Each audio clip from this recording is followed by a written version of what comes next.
چه عجب، بالاخره اومدی خانم فار. مشکلی پیش اومده؟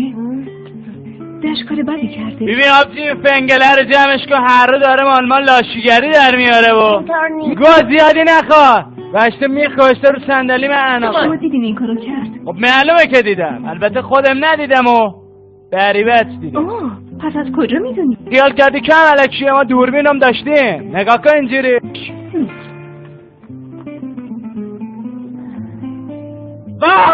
دیدی پدر سکساب چه غلط مفتی که شاغل دیدی یا نه؟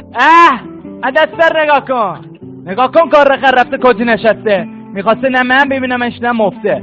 آج خانومت بگم این بچه خیلی بچه پدر سوخته ایه. دیدی چه غلطی که من 10 دفعه که نواس بگم یه بار یه حرفو میزنم باید قبول کنی. فیلمم که نشونت دادم، منی ببین ریدم پس کله بابات. برنی دستی بکش پدسته یارم لقمه، مگ دو حلق با اون پدسته که نریدم. شما با پسرتون میتونی تشریف ببرین، من واقعا عذر میخوام.